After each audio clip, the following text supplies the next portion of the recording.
Coucou les amis et bienvenue dans ce nouvel épisode de la classe du professeur Doudou-Vos, un épisode donc qui est la suite du précédent épisode que je viens juste de faire sur comment atteindre finalement 2,1 millions en AQ et donc du coup en quête d'alliance et donc atteindre le niveau top 100 alliance. Maintenant on va essayer de voir comment passer à l'étape supérieure, à savoir comment atteindre finalement les 2,3 millions en quête d'alliance et du coup comment atteindre un niveau top 10 alliance.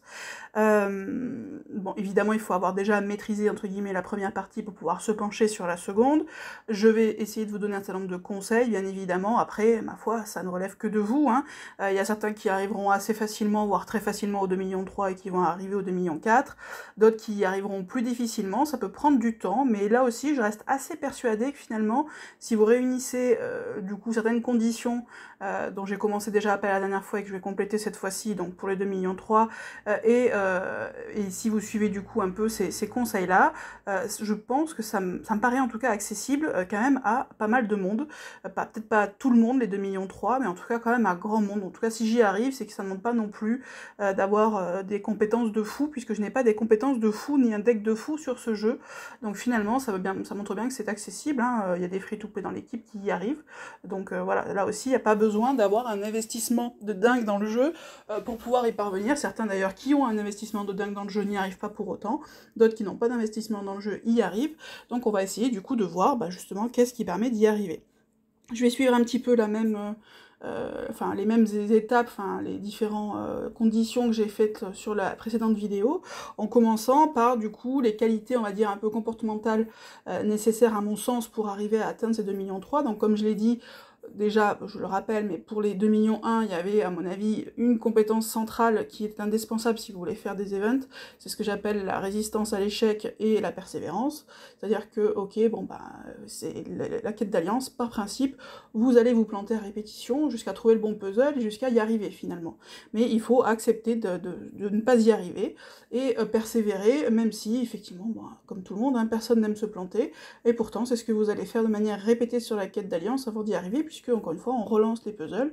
Parfois, le puzzle va donner quelque chose, mais les 3/4 du temps, ça va rien donner. Donc, il faut impérativement cette persévérance et cette résistance à l'échec, évidemment, de manière accrue pour atteindre 2,3 millions, puisqu'il va vous falloir, finalement, de meilleurs puzzles et une meilleure façon de jouer, donc ce qui prend aussi du temps à acquérir. Donc, il va vous falloir encore davantage ces qualités-là pour atteindre les 2,3 millions, mais je pense qu'il y a deux autres choses qui peuvent vous aider. Notamment au niveau, j'entends finalement, je dis comportement, mais c'est plutôt caractère.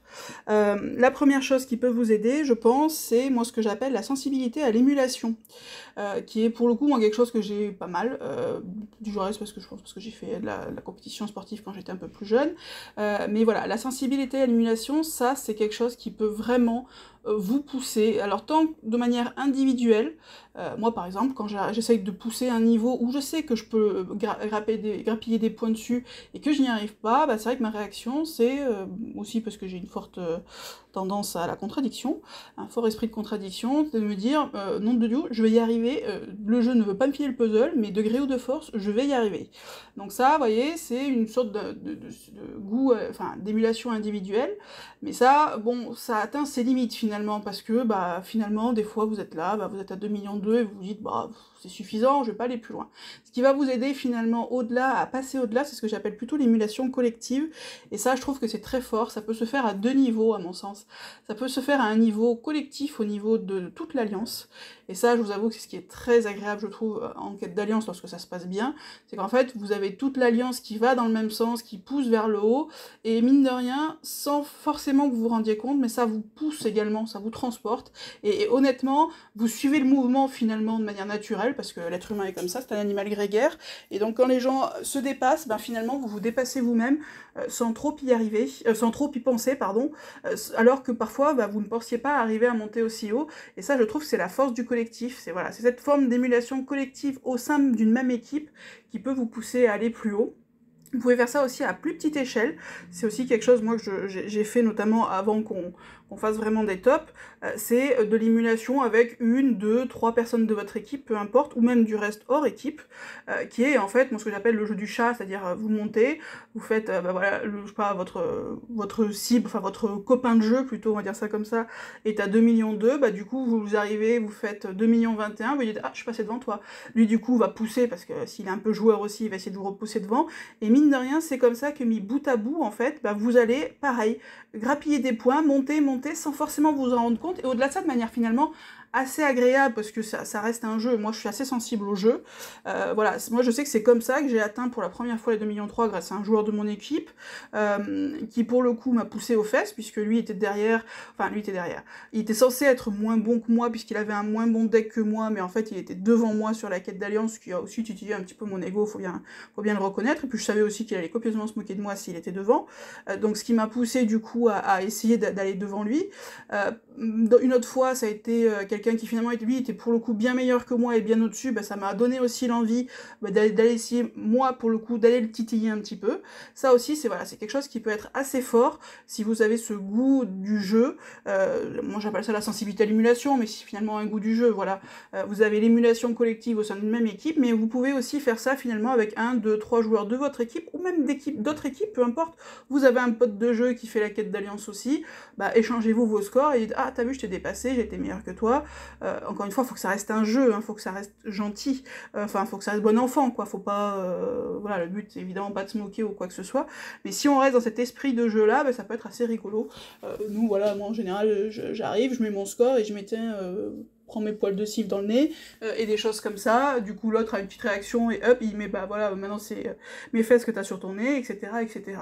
Donc ça peut aussi vraiment, par ce jeu-là, finalement, vous pousser à vous dépasser, et encore une fois, à vous dépasser au-delà de ça de manière agréable, parce que bah, la quête d'alliance, ça peut être, quand vous n'y arrivez pas, bah, ça peut être finalement assez désagréable, bah, ça vous pousse vers le haut, mais dans le sens du jeu, et du coup, je trouve que ça aussi donne une connotation très agréable, et l'aspect émulation collective à l'échelle de toute une team, encore bien plus, parce que bah, ça, pour le coup, voilà, c'est toujours très plaisant, je trouve, alors c'est peut-être parce que je suis dirigeante que je suis plus sensible à ça aussi, hein, peut-être qu'un simple joueur y est moins sensible, mais quand on voit que toute une équipe arrive à se pousser vers le haut, à faire des choses qu'avant ils ne pouvaient pas faire, parce que tous ensemble finalement on est plus fort que tout seul, et ben ça je trouve ça plutôt aussi très stimulant.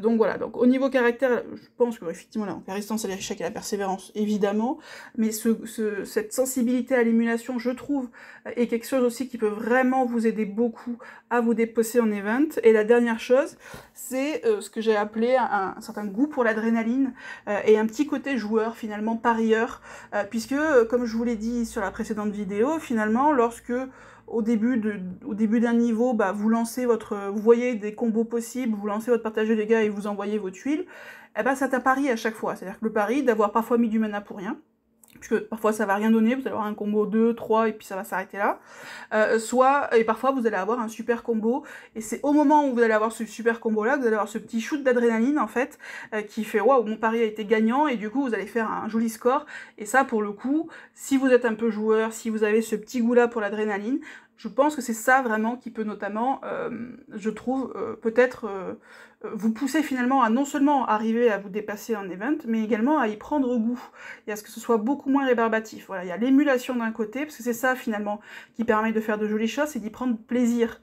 Et pour le coup, sur la quête d'alliance, je trouve qu'il y a ce côté émulation là qui permet ça, et ce côté plus individuel qui est finalement ce goût du jeu, ce goût du pari. Voilà, vous faites un pari sur un puzzle, et quand il est gagnant, bah, vous avez ce petit shoot d'adrénaline qui est assez agréable. Moi je suis quelqu'un de plutôt joueuse, voilà, par exemple ça m'est déjà arrivé d'aller dans des casinos, des choses comme ça, sauf que je suis plutôt radin, donc du coup ça me gêne de mettre de l'argent. Bah là pour le coup ça me permet finalement de satisfaire un peu mon goût du jeu et du pari, sans forcément mettre des sous dedans, et ça c'est plutôt très plaisant. Je pense que honnêtement c'est avec ces trois qualités là, c'est peut-être ça finalement qui fait le plus la différence, parce qu'après les équipes, la technique, les machins, tout ça, ça se peaufine, ça, petit à petit vous allez y arriver, mais si vous n'avez pas ces trois qualités là de base, bah du coup ça va être plus difficile, et c'est ces trois qualités là je pense qui font la différence entre les bons eventers, les très bons, et puis bon, après évidemment les exceptionnels, ceux qui atteignent, que moi j'atteindrai jamais, mais ça demande au-delà de ça un certain talent de jeu, alors que pour les 2,3 millions, je pense que ça nécessite pas de talent de jeu particulier. Or, ces qualités-là, plus des qualités voilà, de comportement, de caractère, que enfin des qualités, si tant est qu'on puisse considérer qu'être parieur et joueur c'est une qualité, mais en tout cas ça aide pour les event challenge. Mais voilà, c'est plutôt ces qualités-là de caractère, plus que finalement un véritable talent pour le jeu qui vont vous permettre d'atteindre les 2,3 millions. Donc ça c'est pour au niveau caractère finalement, qu'est-ce qui va faire la différence entre des personnes qui vont rester à 2,1 millions, ce qui du reste très bien déjà, et ceux qui vont pousser jusqu'à 2,3 millions. Après au niveau donc, première chose, donc les qualités on va dire de caractère, deuxième chose les équipes. Alors je vais pas revenir sur ce que j'ai déjà dit hier, notamment sur les 3 et 4 étoiles indispensables.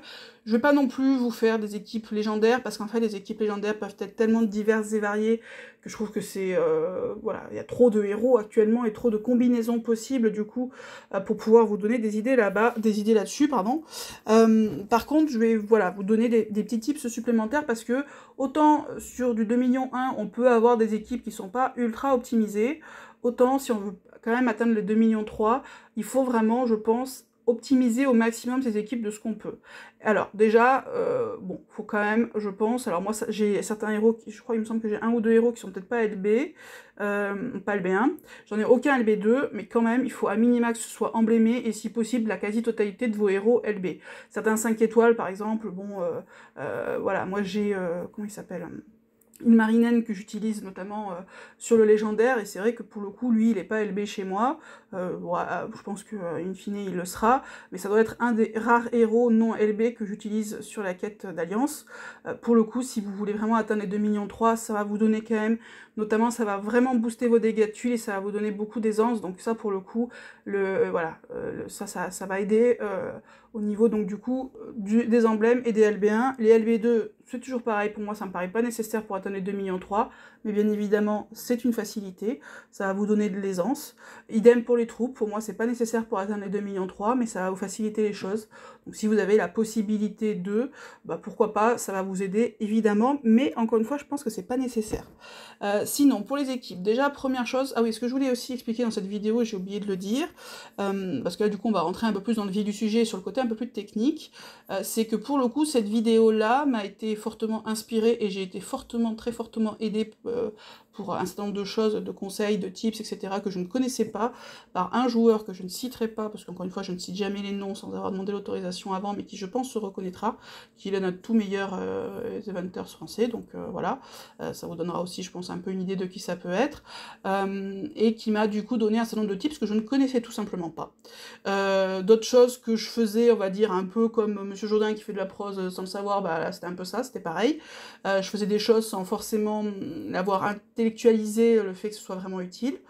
Donc voilà, il m'a aidé sur cette vidéo-là, et donc je tiens à le remercier, si tant est qu'il la regarde, je suis pas sûre, mais en tout cas voilà, je tenais à la remercier, et notamment indiquer que du coup, un certain nombre de choses que je vais vous dire là ne viennent pas exclusivement de moi, comme c'est en général le cas, mais pour le coup, sont fortement le fait de ce joueur-là en particulier. Voilà, parce que je préfère, encore une fois, il faut rendre à César ce qui appartient à César. Donc sur les équipes, au niveau de l'optimisation, une chose que je ne savais pas, je savais que le partage de dégâts était obligatoire, ce que je ne savais pas c'est qu'il y avait un héros en particulier qui permet de se passer du partage de dégâts, mais pour l'instant à ma connaissance et à la connaissance de ce joueur il n'en existe qu'un seul, c'est Aramis. Pourquoi Aramis, encore une fois je me trompe toujours, je dis Aramis c'est Rochefort, je vais y arriver. Pourquoi Rochefort particulièrement? Tout simplement parce qu'en fait Rochefort va vous permettre de faire une chose, c'est en fait va vous permettre de, en tuant un héros, ce qui fait un petit peu le partage de dégâts, finalement va vous permettre de tuer ses deux copains à côté grâce à son effet, puisque vous savez que l'effet d'Aramis, si vous tuez, vous faites sa CS, et si ensuite vous tuez le héros qui a son effet, eh ben ça fait des dégâts sur les autres adversaires de l'équipe. Donc du coup on va utiliser, on peut se passer d'un partage de dégâts, notamment en violet, puisque du coup là on est sur Rochefort étant un héros violet. Du coup, soit vous utilisez Lexi, parce que Lexi du coup c'est un des partages de dégâts violets, ou alors vous partez éventuellement en 4-1 en utilisant un autre partage de dégâts et 4 violets, soit vous pouvez vous passer en fait 2 partages de dégâts en utilisant Rochefort, pas Aramis, encore une fois, j'arrête pas de me planter entre les deux, je sais pas pourquoi, bref, peu importe. Donc Rochefort qui va vous permettre finalement de vous passer de partage de dégâts pour la vague 1, puisque le concept ça va être, du coup, c'est un peu plus difficile, mais c'est par contre très efficace, c'est que ça va être en fait, vous allez viser en principe plutôt le héros central, sous lequel vous avez des tuiles violettes. Après, vous lancez votre combo, et en fait, du coup, c'est en tuant le héros central avec les tuiles du coup que vous avez au centre que vous allez pouvoir tuer également les autres mobs du plateau. Donc voilà, ça c'est bon à savoir. Si jamais vous voulez faire une équipe violette et que vous n'avez pas, par exemple, Lexi, et que vous voulez pas attaquer en full violet, ou voilà, vous voulez pas forcément attaquer en 4-1 sur un partage de dégâts d'une autre couleur, bah, vous pouvez utiliser Aramis de cette façon-là. Donc ça, je trouve que c'est plutôt un tips assez intéressant. Aramis. Oh, Rochefort, je vais y arriver. Vous pouvez utiliser Rochefort de cette façon-là. Donc voilà, ça c'est une petite chose à savoir pour l'optimisation des équipes.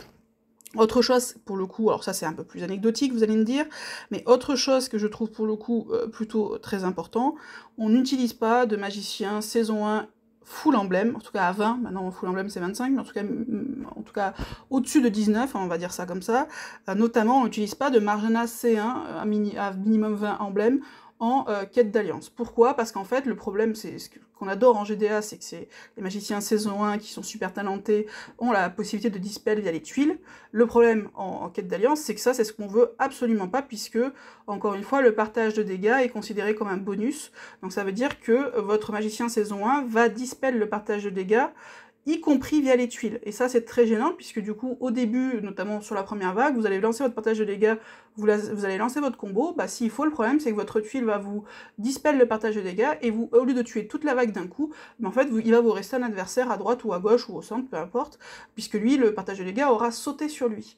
Et ça, c'est extrêmement gênant. Donc ça, pour le coup, en termes d'optimisation d'équipe, bah, notamment, et je pense que c'est la principale, bah, Marjana C1, encore une fois, super talentée, si elle est niveau 19 maximum, vous pouvez l'utiliser, mais dès lors qu'elle a minimum 20 au niveau d'emblème, vous pouvez la mettre au rencard, étant précisé que de toute façon, la limite, c'est pas très gênant, puisque maintenant on a Collen costume 2, qui est extrêmement efficace, et même plus efficace que Marjana C1, puisqu'il a une frappe équilibrée sur 3, et au-delà de ça, il a de très bonnes stats, a fortiori si vous avez le bonus Toon. Alors Marjana C1, évidemment, si vous avez le bonus Toon, elle a encore de meilleures stats, bien évidemment, mais du coup, vous ne pouvez pas l'utiliser avec son costume 1, encore une fois, à partir de 20 niveaux d'emblème, parce que ça, pour le coup, ça va complètement vous ruiner, notamment la première vague.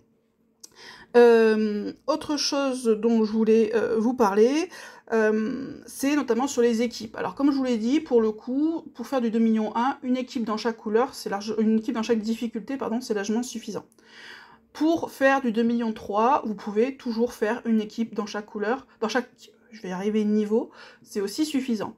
Maintenant, on va pas se mentir, moi en tout cas je trouve que ça donne une énorme facilité d'avoir des équipes de différentes couleurs. Pourquoi? Parce qu'en fait, ça va vous permettre de vous adapter non pas à la couleur des boss, donc finalement vous en avez un petit peu rien à faire puisque vous allez les tuer à coup de CS et non pas à coup de tuiles, mais vous allez pouvoir vous adapter notamment à la couleur des mobs, c'est-à-dire des petits monstres de la vague 1, et qu'est-ce que ça va vous apporter? Bah déjà, ça va vous permettre parfois de tuer la vague, alors que d'autres fois, par exemple, si vous êtes à contre-couleur, bah vous aurez bien du mal à la tuer. Alors que si vous êtes en fort sur la vague, vous allez avoir du coup beaucoup plus de facilité à la tuer. Et autre chose, c'est que plus vous tuez vite la vague 1, plus vous avez de possibilités que les combos se fassent dans le vide, et quand les combos se font dans le vide, si vous avez des tuiles de votre couleur, bah vous allez également recharger le mana de vos héros. Ce qui a deux intérêts. Premier intérêt, c'est que ça va vous économiser des popos de mana, et ça, pour le coup, c'est une des denrées.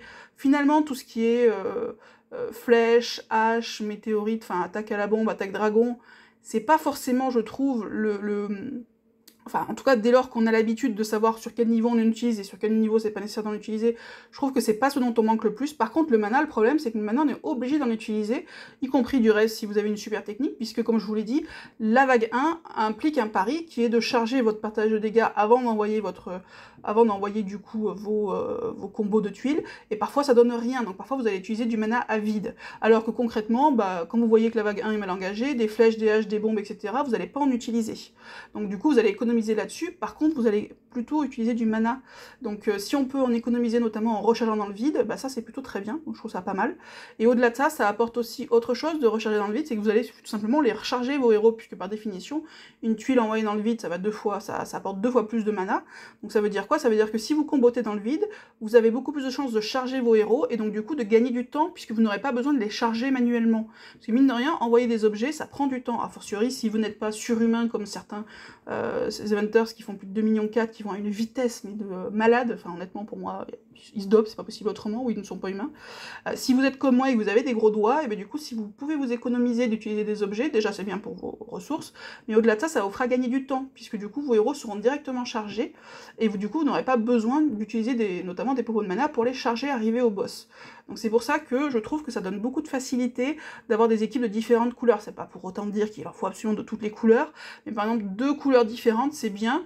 Admettons vous avez une équipe bleue sur le rare, qui est super bien, bon très bien. Le problème c'est que votre équipe bleue contre des mobs verts, vous allez être embêté. Alors que si vous avez une équipe rouge, du coup, vous pourrez, du coup, à la fois, sur les mobs verts, vous mettrez votre équipe rouge, et partout ailleurs, par exemple, votre équipe bleue. Donc ça, c'est plutôt pas mal. Moi, en rare, j'ai 3 équipes. J'ai une verte, une bleue et une rouge. Voilà, ça m'apporte de la facilité, parce que je peux être en force sur tous les mobs quasiment, sauf quand il y a des mobs jaunes et violets. Bon, ça, à la limite, c'est pas dramatique non plus. Mais dès lors qu'il y a des mobs d'une couleur, enfin de rouge, de vert ou de bleu, je peux me mettre en fort dessus. Et ça, c'est plutôt, je trouve, très pratique. Idem en épique, idem en légendaire. Épique, j'ai pareil. Rouge, vert, bleu.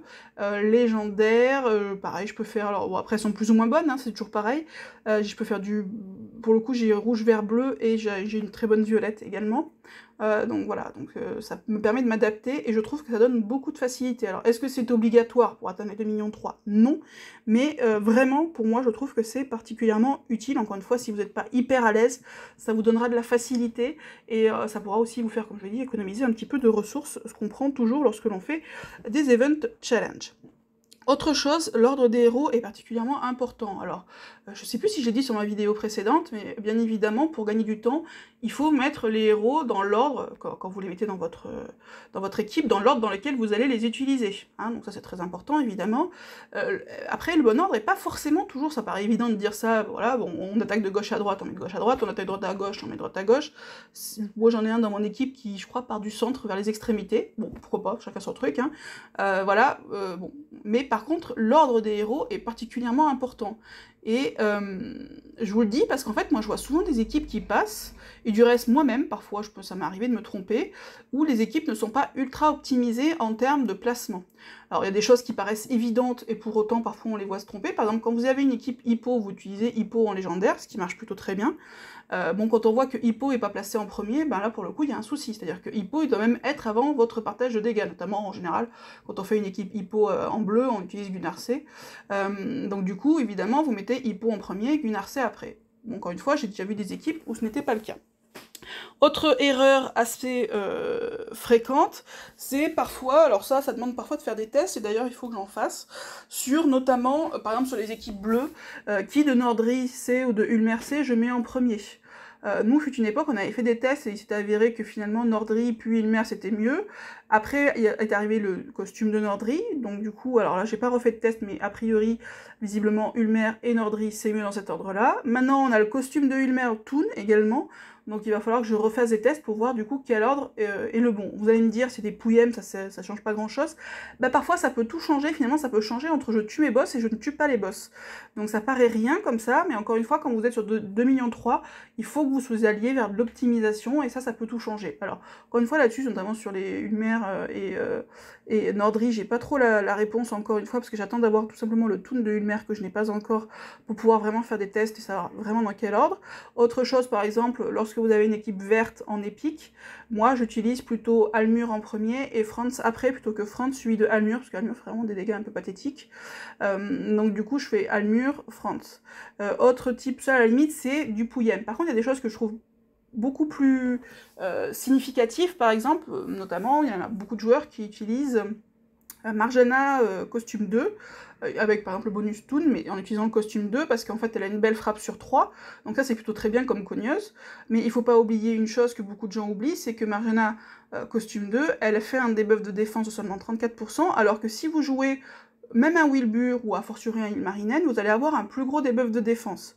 Donc ça veut dire quoi? Ça veut dire que votre Marjana, elle doit taper en tout dernier. Et ça, pour le coup, c'est important, parce que sinon, vous allez perdre en debuff de défense, et mine de rien, entre 34% et 56%, ou même entre 44 et 34% de debuff, eh ben, ça va vachement changer, en fait, la quantité de dégâts que vous allez mettre. Donc ça aussi, faites bien attention lorsque vous utilisez des héros qui donnent des debuffs de défense, à vérifier si, du coup, il ne faut pas les mettre à la fin, s'ils donnent un plus petit debuff de défense que votre partage de dégâts. Ça aussi, c'est important. Alors, à une époque, la question se posait un peu différemment avec les Pofits, puisque du coup, en fait, on remplaçait les debuffs de défense pour déclencher les dégâts de cleanse. Bon, maintenant, ça n'existe plus puisque ça a été nerfé. Mais voilà, faites bien attention à ça. Vous avez également des héros qui donnent des effets sur 3. Alors ça aussi, ça paraît assez évident, du style Grim Costume 2, qui va du coup buffer les compétences spéciales des héros à proximité. Vous avez aussi également, par exemple, une Pepper qui va augmenter les stats d'attaque. Donc ça aussi, il faut bien faire attention à où est-ce que vous mettez votre Pepper et dans quel ordre vous allez la lancer, notamment puisqu'elle va buffer l'attaque, la sienne, mais également celle des 2 héros à côté d'elle. Donc voilà, tout ça, c'est pour le coup de l'optimisation d'équipe. Il faut que vous preniez le temps. Alors ça, en plus, ce qui est bien, c'est que ça peut se préparer tranquillement en amont de la queue. Voilà, vous pouvez faire vos petits tests. Voilà, faites des équipes qui soient ultra optimisées. Ça paraît rien, mais ça peut faire la différence, notamment sur les boss. Parfois, ça peut faire même une très grosse différence entre, du coup, tuer les boss et ne pas tuer les boss, et du coup, vous retrouvez le bec dans l'eau, à avoir fait un super niveau au début, et puis à vous retrouver bloqué sur la fin, ce qui est un petit peu bête. Autre tips, c'est sur les équipes, c'est si possible de finir en fait par un héros saison 1.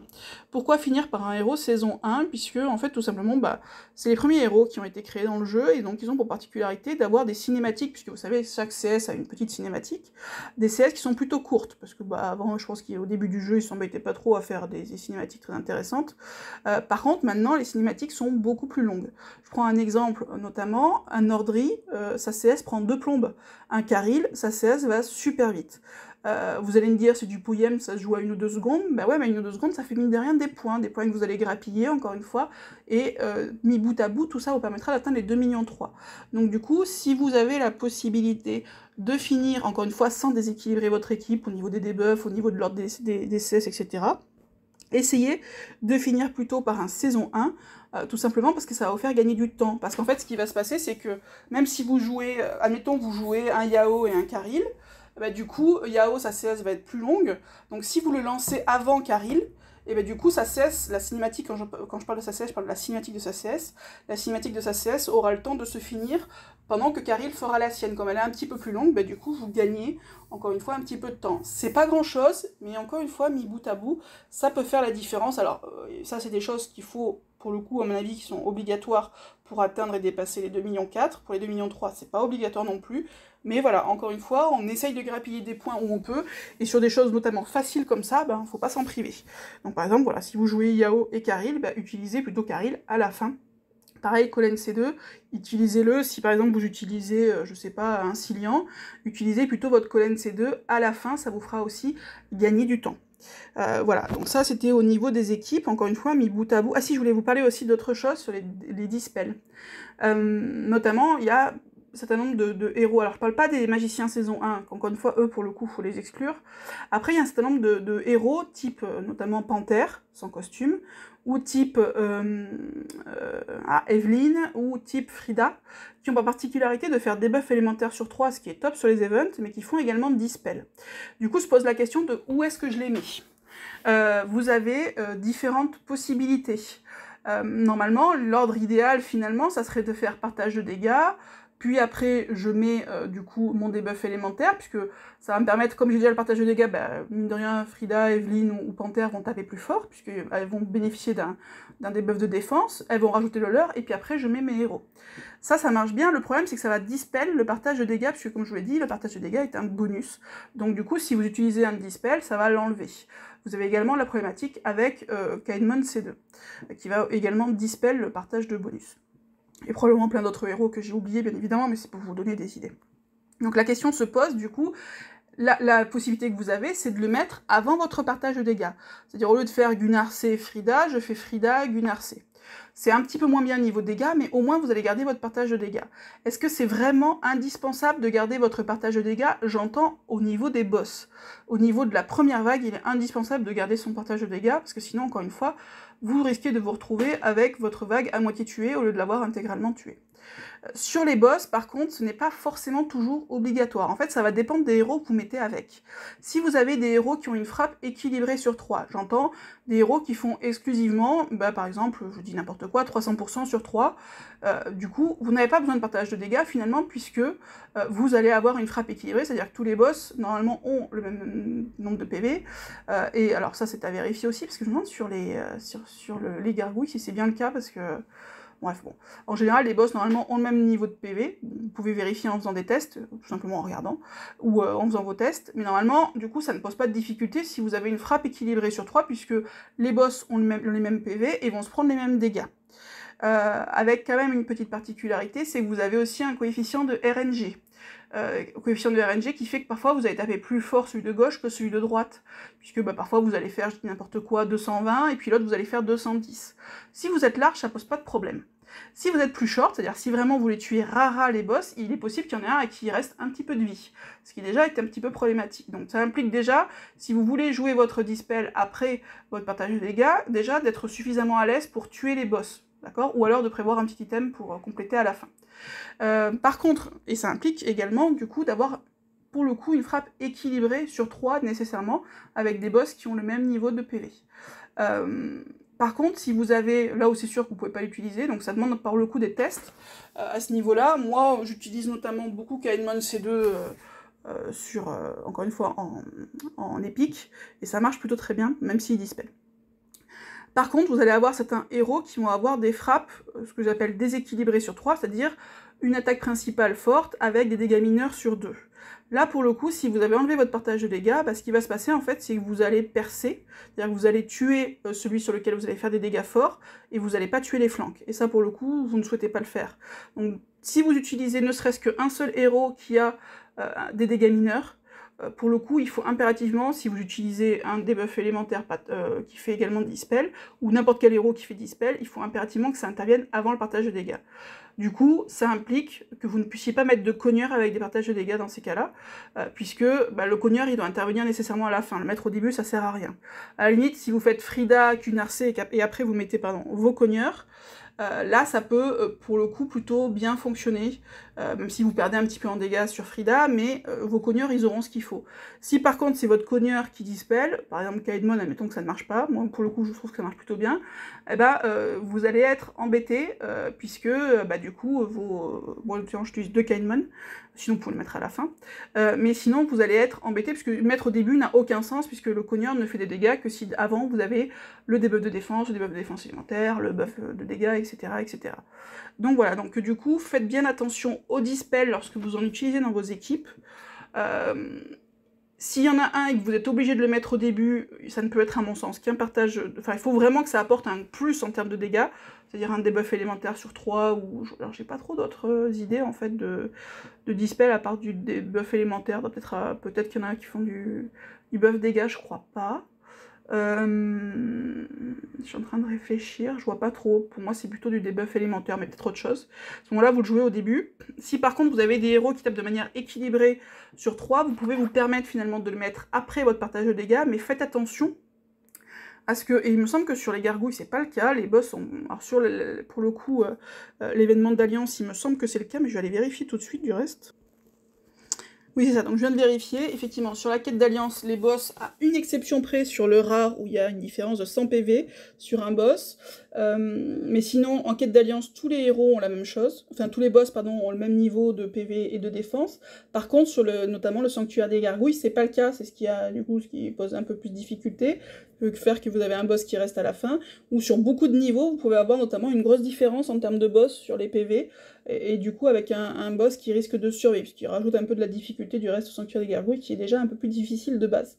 Donc, mais en tout cas, sur la quête d'Alliance, vous avez du coup, alors à part encore une fois un niveau de rare, normalement vos boss, ils ont tous le même niveau de vie, ce qui vous permet du coup, et notamment en épique pour le coup, c'est le cas pour tous les niveaux, et en légendaire également, de jouer éventuellement votre dispel après votre partage de dégâts, sous réserve encore une fois, de deux choses. D'une part, d'avoir que des héros qui ont une frappe équilibrée sur 3, et d'autre part, de prévoir un petit item quand même sur la fin, parce que la RNG fait que du coup, si vous n'avez pas de partage de dégâts, il n'est pas exclu que sur un des boss, vous tapiez un petit peu moins fort si vous êtes un tout petit peu juste, et qui survivent à très peu de PV, mais malgré tout qui survivent alors que les deux autres vont mourir, donc ça impliquera de mettre un petit item en plus.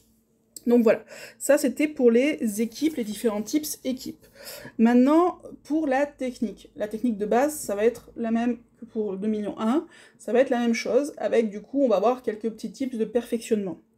Alors c'est la même technique de base, par contre évidemment on va avoir des exigences plus importantes, et notamment là où pour atteindre 2 millions 1, un combo 3, 4, ça va suffire.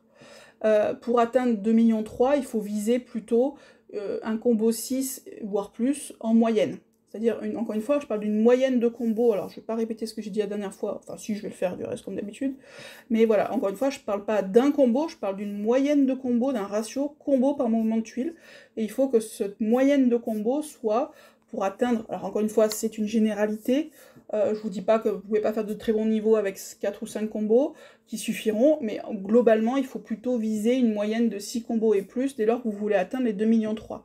Si vous voulez atteindre les 2 millions 25 qui sont nécessaires pour un top 100, je pense que vous pouvez vous contenter d'un combo 5, de viser du 5, c'est pour moi, je pense, suffisant. Autre chose qui est important de savoir, dont je n'ai pas parlé la dernière fois, c'est qu'on parle toujours de moyenne de combo, donc encore une fois par mouvement de tuile. Il y a d'autres choses qui rentrent en ligne de compte pour les points au niveau des combos. Deux choses. La première chose, ça paraît tout bête, mais puisqu'il y a le temps qui compte et le nombre de combos qui compte, enfin la moyenne de combos par mouvement de tuile, il y a une chose qui est importante, c'est que plus votre combo monte vite, plus par définition vous allez gagner du temps, et plus par définition vous allez faire de points. Je m'explique, si vous faites, vous voyez, je lance un combo, il y a un premier combo qui se fait, un deuxième, un troisième, et à ça, à chaque fois, voilà, de manière un par un, on va dire, forcément, ça va vous prendre du temps.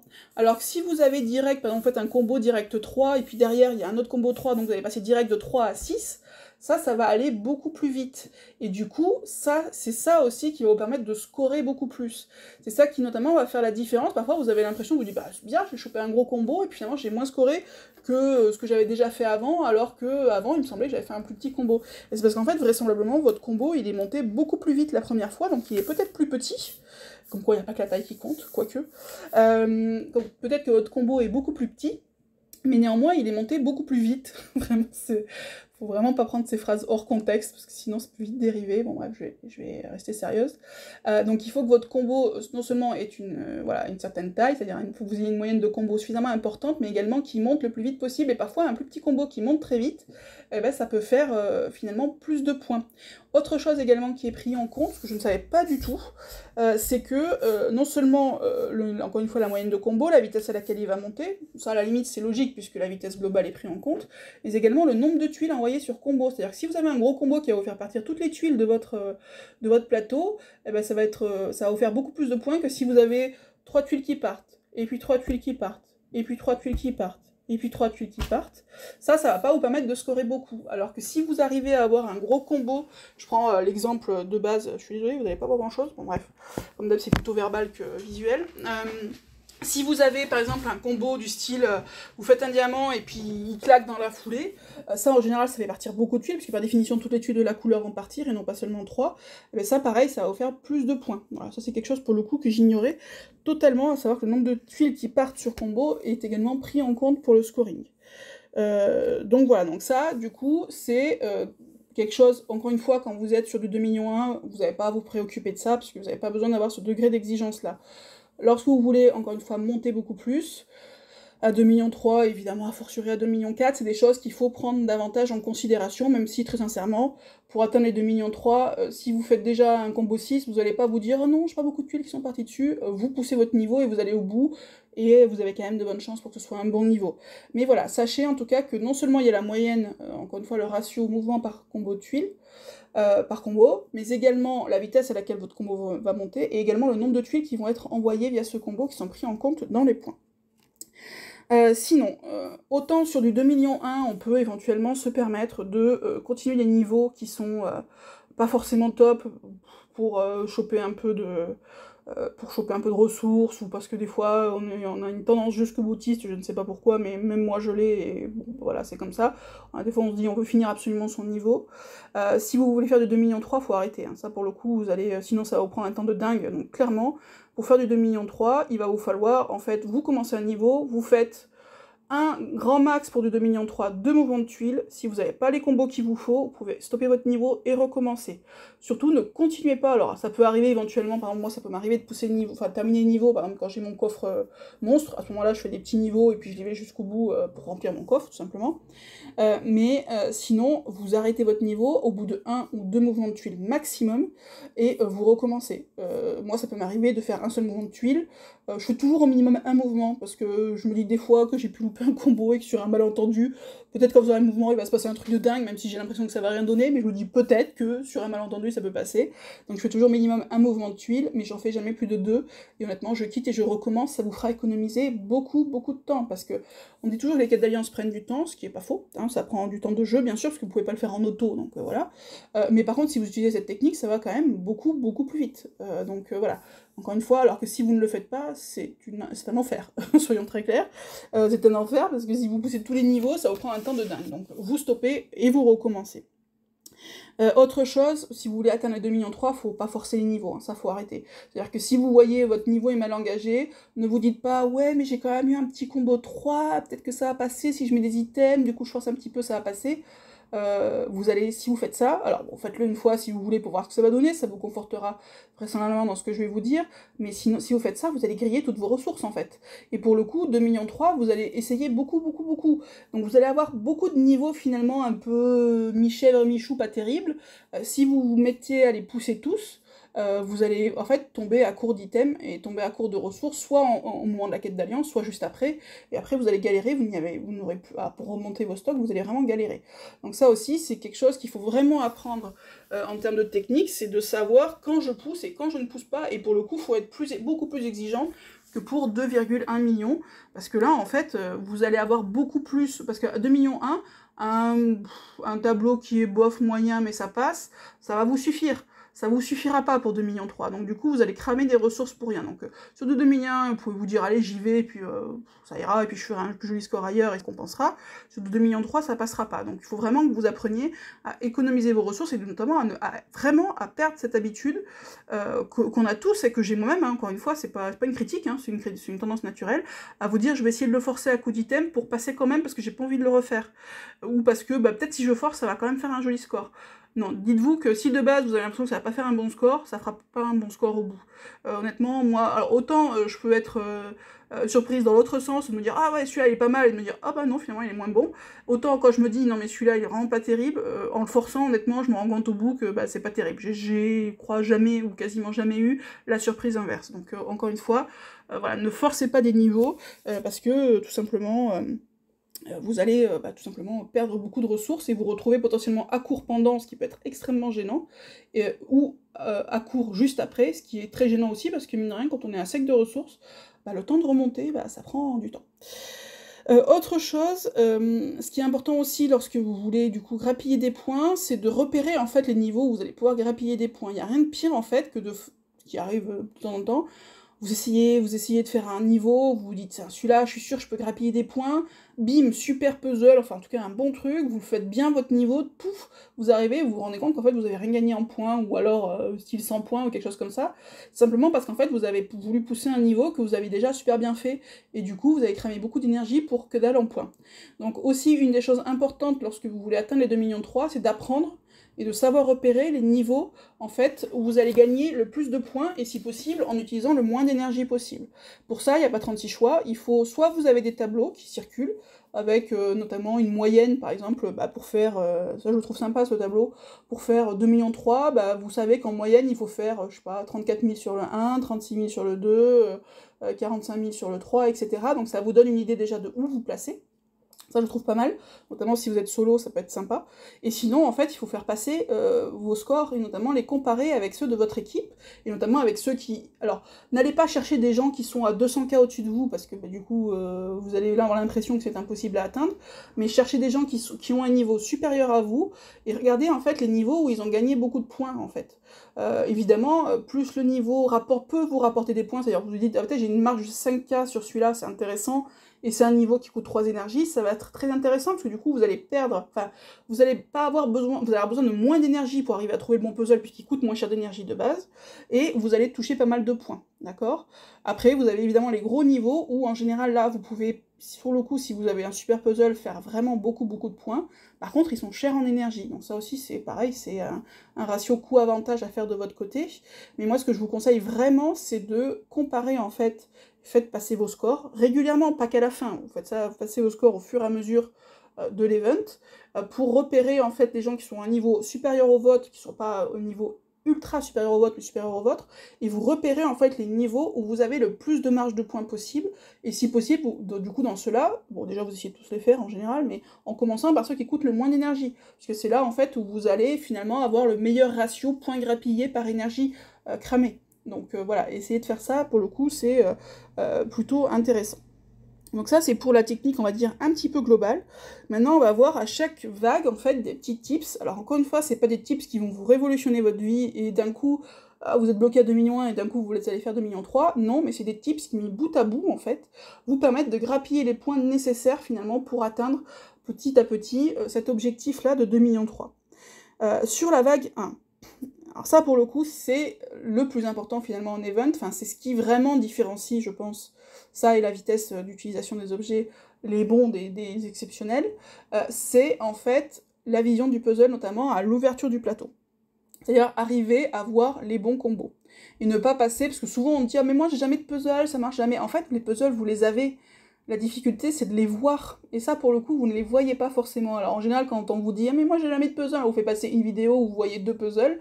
Bon, très bien, mais évidemment, sur la queue, vous allez relancer plusieurs fois.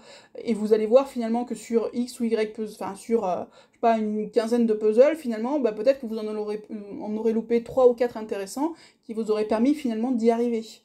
Donc ça, c'est le plus important, c'est finalement là où se joue beaucoup en event, c'est à l'ouverture du plateau, notamment la vision du puzzle pour voir les combos possibles. Là, bon, il n'y a pas 50 choses, en fait, finalement, pour améliorer ça. Il y a certaines personnes qui l'ont de manière innée, c'est absolument pas mon cas. Mais est-ce que ça peut, par contre, se travailler? Alors moi, je suis encore pas très bonne, mais honnêtement, je pense que je me suis améliorée là-dessus.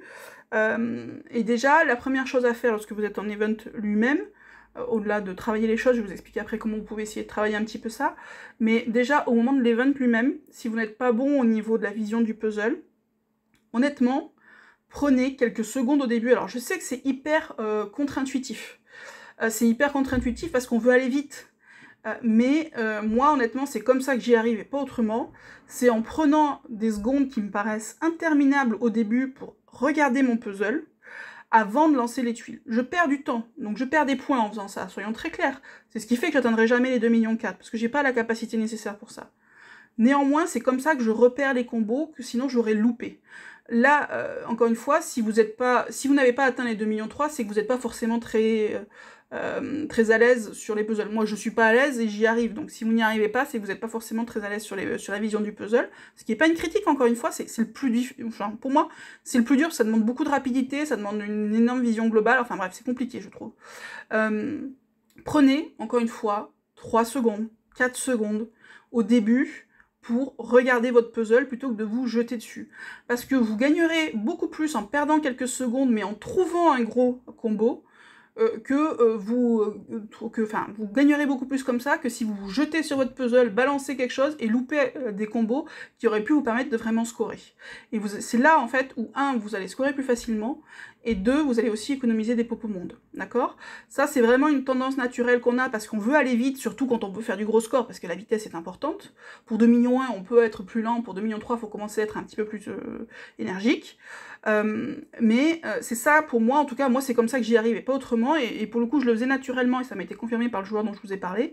Et si vous n'avez pas cette vision du puzzle, prenez quelques secondes au début. Je vous assure, ces secondes-là paraissent interminables.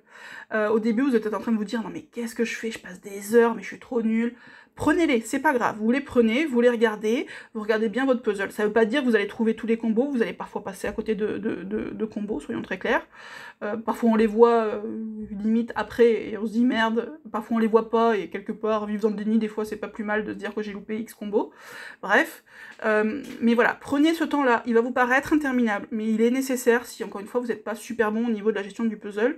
C'est ça vous allez perdre un petit peu en temps, et du coup perdre un petit peu en points, mais vous allez beaucoup gagner si vous trouvez, notamment en économie des pots au monde, mais également en points, si vous trouvez en fait les bons combos. Parce que parfois aussi sur un puzzle, vous allez pouvoir faire un combo 2 ou un combo 4. Bah, mieux vous perdre 3 secondes et faire le combo 4 que gagner 3 secondes et faire le combo 2. Vous voyez, c'est ça qui va faire la différence. Donc ça, pour le coup, je pense que c'est une des choses fondamentales au niveau de la technique, c'est lorsque vous ouvrez votre plateau, encore une fois, si vous n'êtes pas super habitué, vous prenez du temps pour regarder votre puzzle. C'est super dur, honnêtement, ça demande, enfin moi en tout cas, ça me demande une certaine discipline de me dire non, tu résistes, tu n'en vois pas cette tuile, oui, tu vois qu'il y a un petit combo à faire là, mais peut-être qu'il y a mieux à faire, regarde ton puzzle. Mais pour le coup, je trouve que c'est ce qui est le plus efficace. Voilà. Sinon, pour améliorer ça, l'entraînement, moi, ce que je fais, alors après, ça vaut ce que ça vaut, hein, c'est j'essaye de faire finalement ça un petit peu au quotidien, puisque du coup, déjà, vous allez vous améliorer avec les quêtes d'alliance, puisque par définition, vous allez voir beaucoup de puzzles, puisque vous allez relancer beaucoup les niveaux. Donc du coup, vous allez améliorer votre vision comme ça. Moi, ce que j'essaye de faire, c'est hors quête d'alliance ou hors événement challenge, j'essaye de le faire un petit peu au quotidien. C'est-à-dire, par exemple, si vous avez le temps, évidemment, de pas jouer en auto, d'ouverture de puzzle, vous en avez surtout. Vous en avez quand vous faites des raids, vous en avez quand vous faites des saisons, etc. Voilà. Moi, des fois, je me dis, ben voilà, je regarde mon puzzle, qu'est-ce que je peux faire comme combo ? Ça prend finalement 3 secondes, encore une fois, au début de votre niveau, et encore une fois, c'est une question de répétition, je trouve, pour améliorer sa vision du puzzle. Il y a un talent inné, si vous l'avez pas, c'est un peu de travail, et c'est cette petite répétition-là, donc je vous dis pas que je le fais tous les jours de manière intensive ou autre, mais j'essaye quand j'y pense, que je suis pas non plus trop crevée, parce que des fois quand on joue à minuit, en vidant ses énergies avant d'aller se coucher, bon bah c'est pas là où vous allez être hyper attentif, mais quand j'ai le temps et que j'ai la possibilité, voilà, c'est quelque chose que j'essaye de travailler, parce que je sais que pour le coup, c'est quelque chose où je suis pas bonne. Donc du coup, j'essaie de le travailler un petit peu au quotidien. Autre chose qui peut être fait aussi pour travailler, notamment sur cette vision du puzzle et sur les combos, c'est ce que j'appelle le Thanos Challenge. Enfin, je sais pas si vous connaissez, c'est faire, alors normalement le vrai Thanos Challenge, qui est basé sur le gant de l'infinité, je sais plus, bref, de Thanos, dans les Avengers, qui a du coup des diamants de toutes les couleurs. Le principe sur un pyramide puzzle, c'est d'arriver à faire un diamant de chaque couleur. Nous, ce qu'on avait fait dans l'Alliance, on le fait plus, parce que en fait, le jeu est tellement chronophage que rajouter des fois ces petits trucs-là, c'est un peu plus difficile. D'ailleurs, on pourrait le remettre, parce que c'est quand même rigolo. Nous, ce qu'on avait fait comme jeu, c'est notamment sur les événements saisonniers, alors certains s'y prêtent, d'autres non, c'est d'arriver à faire ou vous pouvez faire ça sur tout ce que vous voulez du reste, c'est d'arriver à faire le plus grand nombre de dragons et de diamants sur le board. Voilà, et ça pour le coup c'est vraiment intéressant au niveau aussi, vous apprenez pas mal finalement de la vision du puzzle, parce que quand vous êtes à 12 ou 13 dragons ou diamants, le moindre combo en fait ça vous pète tout à la gueule. Donc du coup vous êtes obligé d'être très attentif au combo, et c'est comme ça aussi que vous allez développer finalement votre vision du puzzle, en regardant ça, voilà. Vous allez voir, en fait c'est bête, mais moi par exemple je voyais tout verticalement, j'essaie de regarder un peu plus horizontalement maintenant. Voilà, ça c'est des petites choses, ça c'est quelque chose que vous n'allez pas acquérir comme ça du jour au lendemain en disant « Tiens, ça y est, j'ai compris le truc, maintenant c'est nickel, je vais performer à fond sur la vision du puzzle ». Non, ça va marcher par micro-touches, imperceptibles pour vous, mais c'est ça qui va faire que vous allez vous améliorer. Et le Thanos Challenge, ça peut être rigolo, parce que nous on avait fait ça, et puis je sais plus, vous mettez une petite récompense au bout. Par exemple... voilà, vous dites sur ce que vous voulez, je sais pas, celui qui dans la semaine arrivera à faire le plus grand nombre de diamants et de dragons sur ce qu'il veut, du coup, sur son board, gagnera une petite récompense, il peut renommer l'alliance, il peut faire, je sais pas, donner un gage à quelqu'un, enfin bref, ce que vous voulez, voilà, ça peut motiver certains à le faire, et du coup c'est comme ça aussi que vous allez développer aussi, mine de rien, votre vision du puzzle, parce que ça vous obligera à anticiper les combos, en fait, pour éviter de faire péter tout votre board. Donc ça peut être aussi pas mal, sous forme un peu de jeu, ce qui est un peu plus ludique, que de le faire vous-même dans votre coin, voilà, à tout moment, ça peut être aussi pas mal. Donc ça, c'est pour globalement la vision du puzzle sur la vague 1. Qu'est-ce qu'on peut avoir d'autre comme tips un petit peu sur la vague 1 ? Sur la vague 1, en légendaire, normalement, ce que vous faites, c'est, comme je vous l'ai dit, vous lancez votre partage de dégâts, lorsque vous voyez des buffs défense et partage de dégâts, lorsque vous voyez que vous avez un bon puzzle, avec des combos possibles, vous lancez ça, et puis après vous envoyez votre tuile. Sur le légendaire, parfois c'est pas suffisant. Donc à ce moment-là, ce que vous pouvez faire, c'est balancer en plus de votre partage de dégâts, mais du coup ça consomme évidemment plus de mana, hein, bien sûr. C'est-à-dire qu'au lieu de, sur le légendaire d'utiliser une grosse potion de mana, bah, vous allez en utiliser 2. Donc du coup, évidemment, c'est toujours pareil, c'est une question de pari. Est-ce que je le tente sur ce puzzle-là qui me paraît bien mais pas ouf? Est-ce que je le tente sur celui-là qui est bien et pourrait donner quelque chose de très bien si jamais ça remonte? Parfois le pari sera gagnant, parfois il sera perdant. Mais voilà, c'est de lancer non seulement votre partage de dégâts des buffs de défense, mais également de lancer un autre héros. Ça peut être soit un gros cogneur sur 3, qui va vous permettre tout simplement en fait d'entamer les mobs, soit un buff de dégâts, type Franz, type Ghasty si vous l'avez, type Hammer Tusk, je sais plus comment il s'appelle, le vert, enfin voilà. Vous pouvez lancer soit votre partage de dégâts plus un gros cogneur, qui va vous permettre d'entamer les mobs, soit votre partage de dégâts plus un buff dégâts, qui lui va pas vous permettre finalement de beaucoup entamer les mobs, voire pas du tout, par exemple si c'est une Ghasty, mais par contre qui va faire en sorte que vos tuiles que vous allez envoyer vont faire beaucoup plus de dégâts. Pourquoi c'est utile? Parce que en légendaire, autant sur le rare et l'épique, on arrive quand même, notamment si vous êtes en fort, et c'est d'où l'intérêt aussi d'avoir des équipes de différentes couleurs, mais bon, ça je l'ai déjà dit, ça va vous permettre de péter plus facilement la vague. Et à quoi ça va vous servir? Comme je vous dis, ça va vous servir à deux choses. Ça va vous servir, enfin, ça va vous servir une chose, c'est que ça va permettre de faire comboter plus rapidement dans le vide. Déjà, ça va permettre de péter la vague, alors que des fois, vous ne pourrez pas la péter du tout, et là, vous serez bien embêté.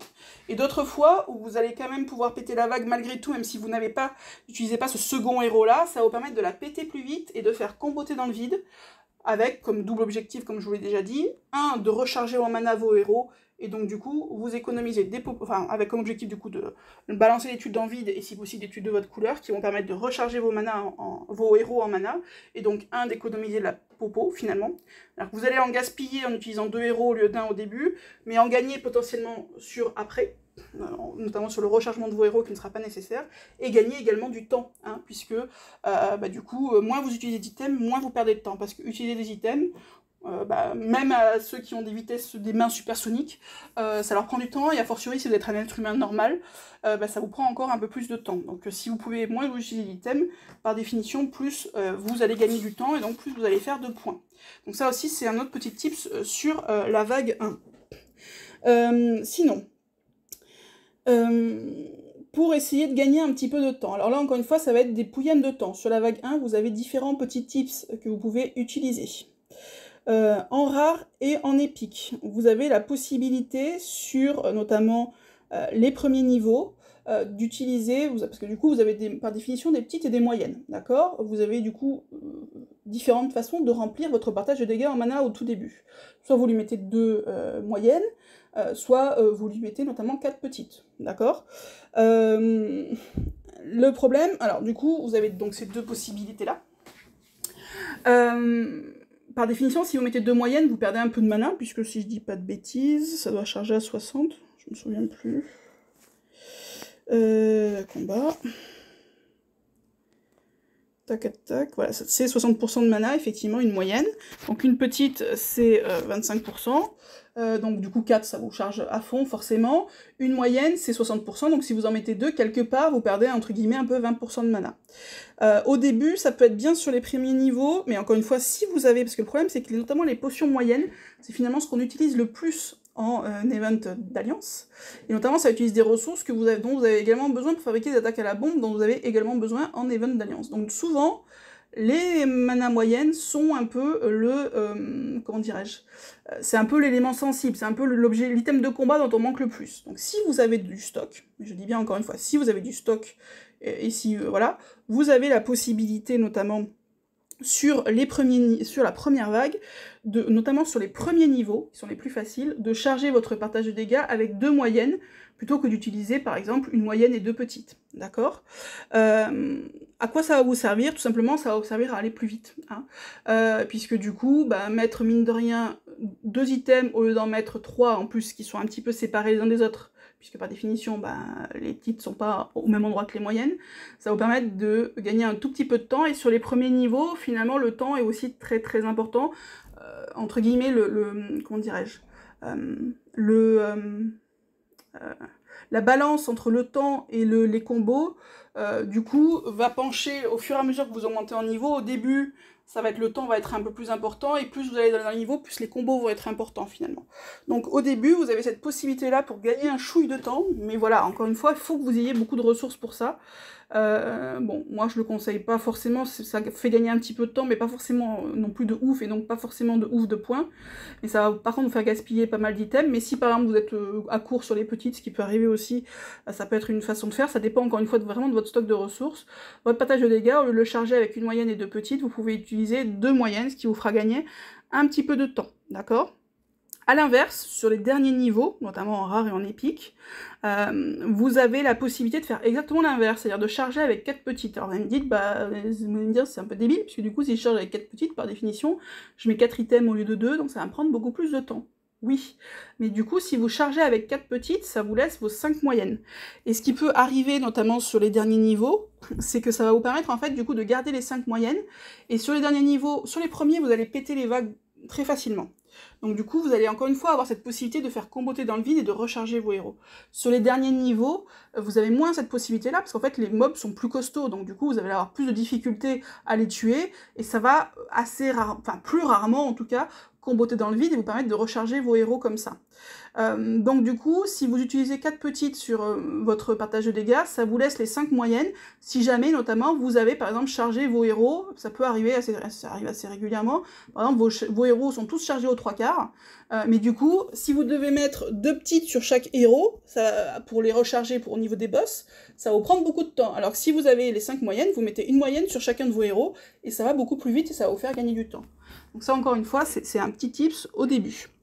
Donc voilà, encore une fois, avec une différence sur la façon dont je charge mon partage de dégâts, si je suis sur les petits niveaux, je peux mettre 2 moyennes, si je suis sur les niveaux les plus élevés, il vaut mieux éventuellement mettre 4 petites. Après, chacun vous ferait à sa sauce, hein, mais voilà, c'est ce qui peut vous permettre de gagner un petit peu en temps, parce qu'en fait, sur les premiers niveaux, vous allez gagner en temps sur le fait de mettre les objets, en tout cas sur le fait de mettre les objets sur votre partage de dégâts, et sur les derniers niveaux, vous allez gagner du temps sur le fait de mettre les objets sur vos autres héros lorsqu'il sera nécessaire de les recharger, ou s'il est nécessaire de les recharger pour les boss. Donc ça, c'est pour la vague 1 au niveau des tips. Maintenant, on va passer à la vague 2. La vague 2, comme je vous l'ai dit, c'est assez simple, en fait, finalement, on tue les mobs avec des items. Alors vous allez me dire, il n'y a pas 36, finalement, tips à avoir là-dessus. Oui, effectivement, il n'y a pas 36 tips, avec quand même une petite particularité, ce qui est toujours intéressant de savoir, et ça vous le trouverez notamment sur le tableau de l'événement, c'est savoir la vie des mobs sur chaque niveau. Pourquoi ? Parce qu'en fait, la vie des mobs, comme c'est fixe, et comme vos objets de combat font des dégâts fixes, vous allez savoir très précisément quels objets de combat vous allez devoir utiliser. Je prends par exemple, alors je sais plus, j'ai pris un exemple que je me suis noté, dans le niveau 4 du rare de la quête d'alliance, les mobs ont une vie de 630 PV, d'accord ? 630 PV, ça veut dire quoi ? Ça veut dire que vous pouvez mettre 2 haches et une flèche, et du coup, 2 haches, ça vous fait quoi ? Ça vous fait, en plus je dis n'importe quoi, 3 haches et une flèche. Pourquoi ? Parce qu'en fait, une hache c'est 200 points, donc du coup vous mettez 3 haches et vous êtes à 600, et la flèche ça fait 100 points, donc vous allez être à 400 points de dégâts, vos mobs font 630 PV, donc du coup vous allez passer à la phase suivante en vous faisant aussi économiser un peu des haches par exemple, hein, ce qui est en général un peu plus sensible parce qu'on manque de bois dur que les flèches. Donc du coup, voilà, savoir la vie des mobs, ça vous permet en fait de savoir très précisément les objets dont vous allez avoir besoin pour liquider la vague, du coup de n'utiliser que ces objets-là, de ne pas être dans l'excès. Après, vous pouvez aussi faire le choix, finalement, d'utiliser que des gros objets pour aller plus vite. Mais si vous êtes un peu court en ressources notamment, c'est ça aussi qui va vous permettre d'économiser. Et aussi, vous allez savoir très précisément s'il vous faut 3 météorites, s'il vous en faut 4, ou s'il vous en faut 5, ou s'il vous faut, par exemple, je dis n'importe quoi, 5 attaques dragons, plus une météorite. Ça vous évite aussi le truc un peu con, où vous balancez vos items, par exemple, en général, admettons, vous mettez 5 attaques dragons en légendaire et ça passe, sauf que sur le dernier niveau, ça suffit pas, il vous faut une attaque à la bombe en plus. Et du coup, des fois, vous êtes là, vous balancez vos items, et puis vous attendez que ça passe à la suite, et vous vous rendez compte, ça vous fait perdre quoi, 1-2 secondes le temps de vous rendre compte, que du coup en fait les mobs sont pas morts et donc il faut rajouter un item. Donc ça aussi ça va vous faire économiser du temps, de savoir et au-delà de ça aussi de la sérénité d'esprit je trouve, en tout cas pour moi, comme je suis pas super à l'aise, savoir précisément ce que je dois faire à tel et tel moment. Au début malheureusement, vous saurez pas quoi faire parce que vous saurez pas quel mouvement il est nécessaire de faire. Ça demande de l'improvisation, c'est là où moi je suis pas bonne.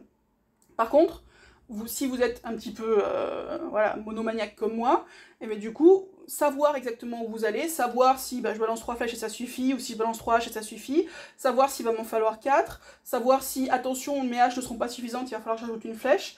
Mais ça va vous permettre, de gagner un petit peu de temps, et également, d'être entre guillemets plus serein aussi, puisque vous savez sur quoi vous allez partir. Donc là-dessus, si vous voulez regarder ça, vous avez notamment l'avis des mobs, les PV, sur chaque niveau, en fonction évidemment de la difficulté, dans le tableau de l'événement. Autre chose, alors ça moi je le fais pas, j'y arrive pas, honnêtement, moi j'ai beaucoup de mal avec mes mains, mais pour gagner du temps, encore une fois, c'est pas nécessaire pour du 2,3 millions, je pense que ça doit être pour du 2,4 millions, c'est de poser votre téléphone en fait, et d'utiliser vos mains avec le téléphone posé sur la table. Certains utilisent aussi des émulateurs visiblement d'ordinateur, bon tout ça moi je ne connais pas.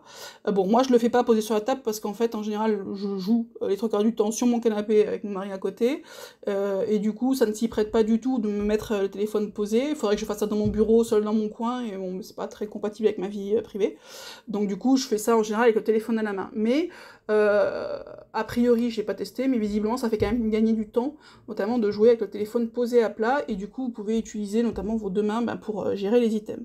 Je vais pas vous en dire plus, parce que moi j'ai 2 mains gauches, et je suis même pas sûre d'y arriver, en tout cas ça me prendrait un petit temps d'adaptation. Moi je le fais voilà, avec le téléphone dans la main, plus ou moins efficacement, mais bon, en tout cas c'est ce que je fais. Ça vous suffit pour les 2,3 millions, mais encore une fois, toujours dans l'optique d'essayer de grappiller un petit peu des points pour vous donner de la facilité, effectivement jouer avec le téléphone posé sur la table. Alors je pense que ça peut nécessiter un temps d'adaptation, mais passer ce temps d'adaptation, vous gagnerez en temps. Sur la vague 3 maintenant. La vague 3, donc c'est la vague des boss, donc ça, comme vous le savez, on les tue avec des CS, éventuellement on rajoute des items, et éventuellement on recharge ses CS pour tuer les boss. Surtout, on ne touche jamais, évidemment, aux tuiles. Qu'est-ce qui peut être intéressant? Là, encore une fois, moi je trouve ça toujours très intéressant de savoir où je vais.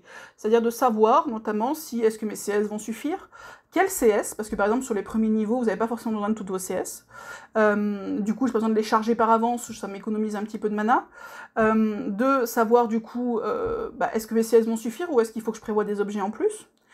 Est-ce que je vais avoir besoin de recharger? Voilà, auquel cas il faut que je vérifie que j'ai suffisamment de mana. Si j'ai besoin d'item un petit peu en plus, voilà, faut que je sache aussi. Donc ça, c'est toujours pareil, savoir. Alors ça, pour le coup, c'est un peu plus difficile à... Autant sur les mobs, pour les objets à utiliser, c'est plus simple parce que c'est des PV fixes. Autant, là, par définition, vous allez connaître la vie des boss, mais vous n'allez pas connaître le dégât précisément que vous allez leur faire, sachant qu'en plus ces dégâts peuvent varier, encore une fois, à cause du coefficient de RNG, qui fait que si vous tapez 2 fois le même héros avec le même héros, vous n'allez pas forcément lui faire toujours le même nombre de dégâts. Voilà, vous allez faire un tout petit peu plus, un petit peu moins, en fonction des cas, encore une fois, à cause de ce coefficient de RNG. Donc ça, pour le coup, ça va nécessiter, moi c'est pour ça que j'aime bien faire entre guillemets, des essais de niveau, pour savoir exactement, voilà, là je sais que sur ce niveau-là, je vais avoir besoin de toutes mes CS, mais ça va suffire. Sur ce niveau-là, par exemple, j'ai pas besoin, premier niveau, je vais pouvoir utiliser Gunnar C et Mecharil, ça suffit. Donc j'ai pas besoin de m'embêter avec Nordri, j'ai pas besoin de m'embêter avec Ulmer, donc je vais pas les charger, je vais pas les lancer, sinon ça va me faire perdre du temps. Sur la fin, je sais qu'il faut tous mes héros, mais il faut aussi que je garde du mana, pour recharger. Par exemple, j'ai besoin de recharger 2 CS, parce que sinon je passe pas, parce que c'est sur les derniers niveaux et ça prend plus de trucs. Donc je sais qu'il va falloir que je fasse attention à conserver suffisamment de mana pour pouvoir recharger. Donc voilà, moi j'aime bien savoir, et ça je trouve que c'est utile, encore une fois, en sérénité, encore une fois, d'esprit, mais également de savoir où vous allez, parce qu'il n'y a rien de plus frustrant que de pousser un niveau, de cramer tous vos items, pour arriver à la fin et vous rendre compte que les boss sont pas morts, et que du coup vous êtes obligé de jouer votre puzzle. Là, en fait, concrètement, ça c'est les niveaux qui sont vraiment ratés, c'est ceux-là, en fait.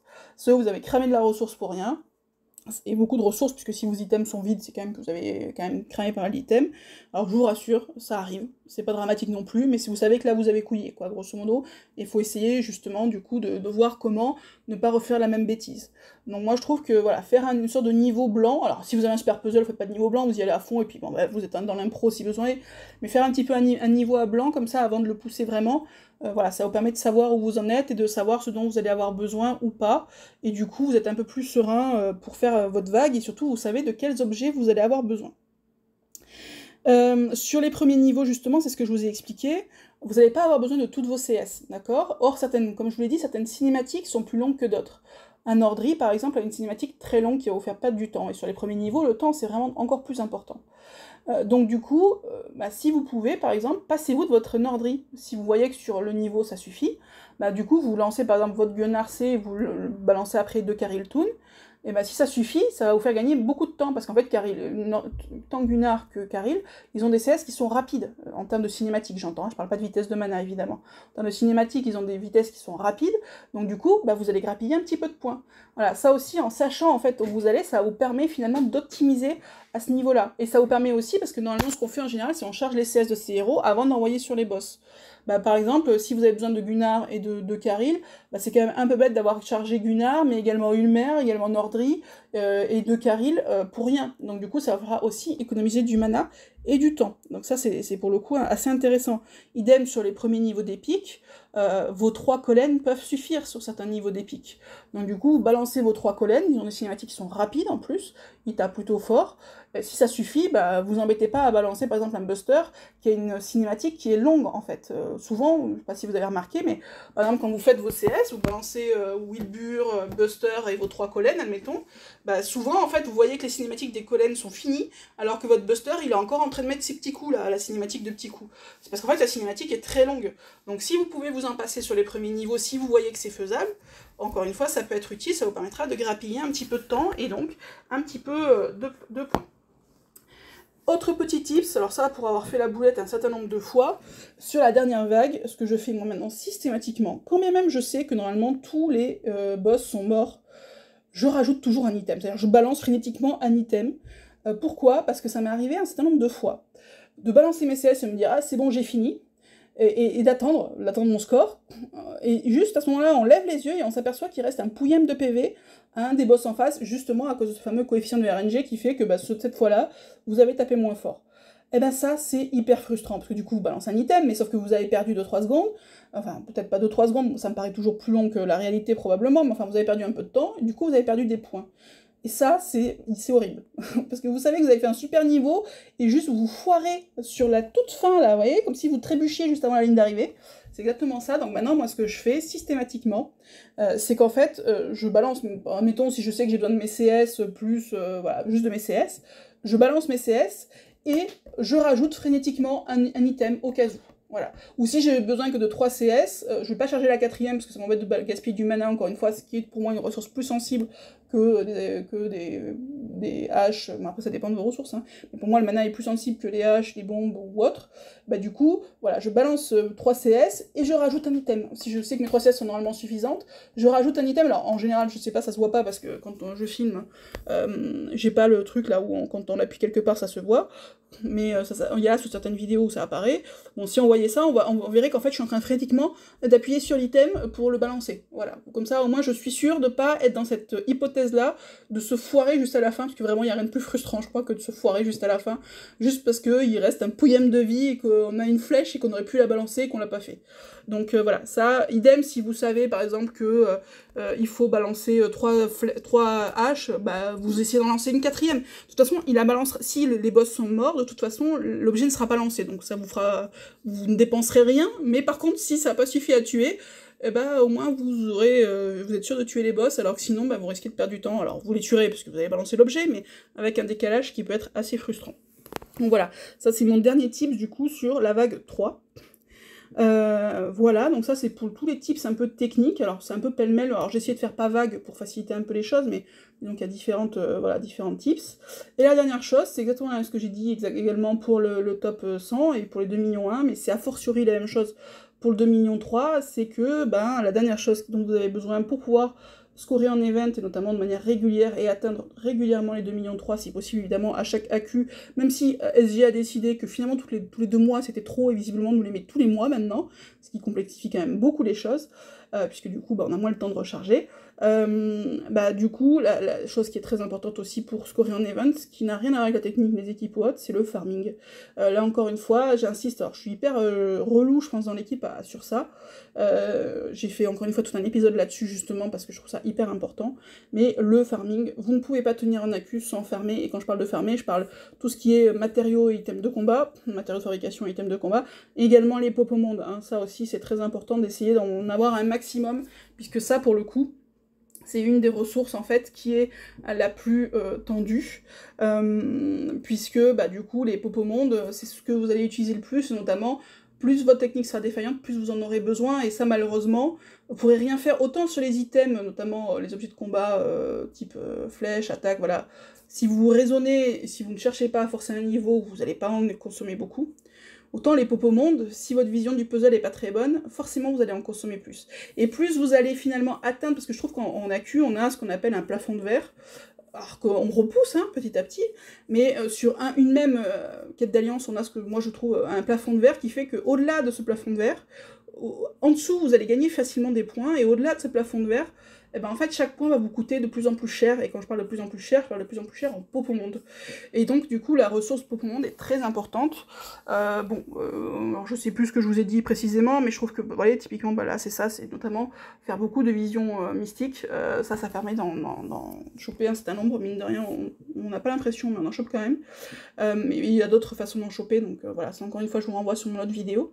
Mais voilà, le farming pour les items, les matériaux de fabrication et les items eux-mêmes, et puis aussi les popomondes, ça il faut vraiment que vous en ayez, encore une fois, et c'est un peu cruel, mais moins vous êtes bon, plus vous en allez en avoir besoin, notamment des popomondes, et du coup il va falloir maintenir votre stock, et ça c'est pas facile, et même les meilleurs se trouvent régulièrement à court de ressources. Alors évidemment si vous payez, bon bah c'est plus facile, parce qu'il y a beaucoup d'offres avec des popomondes, puis vous pouvez recharger également via des gemmes vos énergies, mais bon ça coûte vite très cher. Notamment, je pense que quand vous êtes à 2,4 millions, vraisemblablement, ça doit quand même vous coûter quand même un certain nombre de popomondes et vraisemblablement de gènes. Sur de 2,3 millions, ça se fait de maintenir son stock, mais vraiment, c'est pas facile sans avoir une bonne technique. Et puis, voilà, plus votre vision du puzzle est bonne, certains vont y arriver avec peu de popos et d'autres avec beaucoup. Et j'en viens d'ailleurs à autre chose que j'ai quand même envie de vous parler, c'est les items. Évidemment, alors j'avais parlé d'un stock pour le top 100. Pour le top 10, c'est pareil, ça va être un stock qui va être relativement important, puisqu'il faut prévoir large, mais là aussi ça va être un stock qui va énormément dépendre de vous finalement, certains vont avoir besoin de plus, d'autres de beaucoup moins. Pour un top 10, 2,3 millions, moi je partirais sur... alors je me souviens plus, parce que je me suis notée notamment pour l'équipe, évidemment je ne l'ai pas renoté pour la vidéo. Je partirai, je pense, les items que vous allez utiliser les plus, notamment c'est les popos moyennes. Pour être un petit peu large, je partirai bien sur 750 moyennes, 300 grosses. Alors ça paraît beaucoup, hein, mais encore une fois, si vous les avez, tant mieux, et si vous les utilisez pas, encore mieux. Et du coup, elles vous serviront pour la fois d'après, mais au moins vous tomberez pas à court au moment fatidique. Donc de 750 moyennes, je dirais 300 grosses. Les petites, à la limite, c'est pas ce qu'on utilise le plus, mais bon, je partirais bien sur peut-être 500 moyennes. Après, sur les items de combat, honnêtement, je pense qu'avec 250 attaques à la bombe, ce que vous allez utiliser les plus... pas attaque à la bombe, pardon, attaque dragon, ce que vous allez utiliser les plus, c'est les attaques dragon, les attaques à la bombe, je vais y arriver. Donc 250 attaques dragon, attaque à la bombe, il vous en faut quand même un peu, je mettrais bien 500. Les haches, pareil, vous allez utiliser sur 2 niveaux, donc je mettrais bien 500 aussi, peut-être un peu moins, bon 500 pour être tranquille, les flèches 250, 300 ça devrait suffire. Et pour les flacons monde, bah là encore une fois ça va vraiment dépendre beaucoup de vous. Gardez-vous un stock de 50 pour être à peu près tranquille, si vraiment vous n'êtes pas sûr de vous à 100%, mais 50 ça c'est quand même un stock qui paraît pas ouf non plus, ça paraît beaucoup, mais en fait ça part très vite. Donc voilà, et n'hésitez pas à utiliser évidemment vos énergies au fur et à mesure, c'est toujours ça d'économiser en popomonde, mine de rien. Mais voilà, certains vont probablement utiliser beaucoup moins que 50, mais dites-vous que voilà, si vous en avez 50, vous partez un petit peu plus serein. Voilà, ça aussi, il faut vraiment prévoir vos items. Autre chose, ce qu'il faut faire aussi, n'hésitez pas, donc, ayez votre stock d'items avant, évidemment. N'hésitez pas à regarder où en est votre stock d'items en cours de route. Ça vous permettra aussi de voir si vous consommez pas trop, si vous faites ça bien, si vous allez tomber à court, auquel cas vous pouvez éventuellement, si vraiment il est nécessaire d'atteindre ces 2,3 millions pour l'Alliance, ou du coup de recharger, de refabriquer les items en cours de route, plutôt que de le faire le dimanche soir, où ça va vous prendre 5 heures, et du coup bah, 5 heures c'est pas de bol, mais ça va se finir pile poil à 4 heures du mat, où vous allez dormir. Donc voilà, vérifiez vos ressources aussi en cours de route, ça permettra de voir déjà si vous êtes sur la bonne voie, et si vous en cramez pas trop, et d'en refaire le cas échéant si vraiment besoin est, et qu'il faut forcer.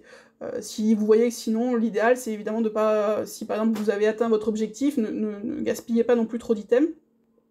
Parce que pensez encore une fois que Le niveau top 10 c'est bien, mais le niveau top 10 à chaque AQ, et alors là tous les mois, moi, enfin, je trouve ça démentiel, notamment en Popomonde, je trouve que c'est compliqué, ça en prend d'offres en tout cas, mais voilà, le faire régulièrement, bah, ça implique aussi de savoir gérer ses ressources, et donc ça aussi c'est important, et parfois, et ça c'est difficile de savoir se contrôler, parce que des fois on veut absolument le pousser ce niveau, on veut absolument grappiller encore un peu de points, et parfois ça va vous coûter trop cher, il vaut mieux éviter, si tant est que vous ayez atteint votre objectif évidemment qui est fixé par l'Alliance, hein, parce que par définition en général on met un objectif sur la quête d'Alliance, s'il n'est pas atteint, ben, c'est pas terrible. Donc mais une fois que vous avez atteint l'objectif, voilà, parfois il faut savoir renoncer aussi à trop forcer pour éviter de trop perdre d'items. Si vous avez la capacité de monter plus haut que l'objectif sans forcément gâcher trop d'items, faites-le, parce que ça sera toujours utile à l'Alliance, mais voilà, sachez ne pas non plus forcer envers et contre tout alors que vous avez atteint l'objectif fixé, au risque de perdre toutes vos ressources. Voilà, bah écoutez, voilà les tips un petit peu supplémentaires pour essayer du coup de monter en perfectionnement et du coup de monter en scoring pour essayer d'atteindre ce niveau de top 10 Alliance. Niveau que nous on essaie d'atteindre actuellement, et encore une fois, si vous êtes intéressé, et si vous êtes bon en événement de challenge et que vous êtes intéressé par ce challenge avec nous, puisque voilà, cette nouvelle formule implique notamment qu'on fait venir des gens de manière soit pérenne, soit plus ponctuelle, parce que voilà, c'est notre nouvelle façon de fonctionner. Bah, si vous êtes intéressé, encore une fois, par ce challenge de top 10 événement en quête d'alliance, ce qui implique un minimum actuellement de à peu près 2,25 millions, et si possible 2,3 millions évidemment, bah écoutez, n'hésitez pas à me contacter via mon line, voilà. Je pense qu'honnêtement, il y a moyen de faire quelque chose de sympa, et puis je pense qu'honnêtement, les 100... Alors évidemment, je suis pas très objective, hein, puisque je suis dirigeante, mais je pense que les événements de challenge chez nous, lorsqu'on les fait vraiment, pour la dernière fois, on a fait un peu plus de chill, donc c'était un peu moins rigolo, mais lorsqu'on les fait vraiment, ben, ça peut être quelque chose d'assez rigolo chez nous, parce que je mets en place un petit jeu interne, en fait, à l'Alliance, qui stimule l'émulation, l'entraide et tout ça, et puis qui fait quelque chose d'un petit peu plus fun. Donc voilà, ça peut être aussi un bon moment, à la fois se dépasser et s'amuser, parce qu'après tout, on est aussi sur un jeu, et on est là pour ça. Voilà, j'espère que tout ça vous aura été utile, et sur ce, je vous souhaite une bonne journée, et je vous dis à la prochaine. Ciao les amis!